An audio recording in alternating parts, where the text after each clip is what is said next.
La garluche, quel drôle de nom. Elle constitue une ressource de premier plan dans l'économie traditionnelle des Landes. Elle sert de matériau de construction, mais on l'utilise surtout depuis toujours pour alimenter les forges.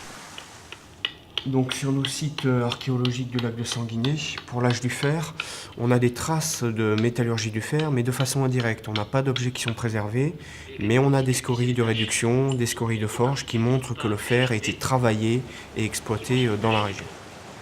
La garluche, ce grès ferrugineux, possède en effet assez de minerais de fer pour subvenir aux besoins des petites productions locales jusqu'au XVIIIe siècle et fournir ensuite, à l'ère industrielle, les forges de Pontinx, d'Usa, de Castets et d'Ichoux. Il faut savoir que le haut fourneau était encore en élévation en 1920 encore. En 1938, il est dans l'état tel qu'on le connaît aujourd'hui. C'est vous dire qu'à peu près 10-20 ans, les Castésiens et d'autres personnes sont venus récupérer les pierres du haut fourneau et les ont recyclées. Rien n'a été perdu sur ce site. Ce que je vous donne à voir ici, c'est vraiment les derniers vestiges de ces magasins, de cette partie technique des forges.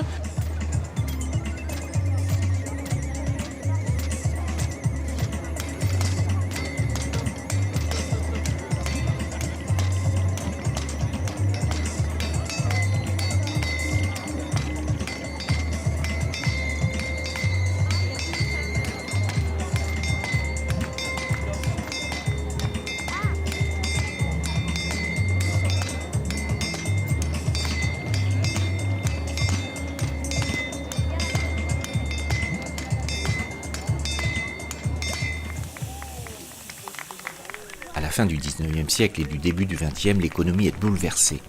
En 1954, la compagnie Essorep découvre à Parentis des gisements de pétrole qui va assurer près de 1% de la production nationale. Une configuration nouvelle pour un secteur qui vit encore en grande partie des ressources de la forêt et du gémage. Aujourd'hui, les énergies fossiles consommées pendant des décennies sont devenues chères et polluantes. Un processus de modification de la production d'énergie nouvelle se met progressivement en place. Le département des Landes développe la bioénergie, capteurs solaires et géothermie.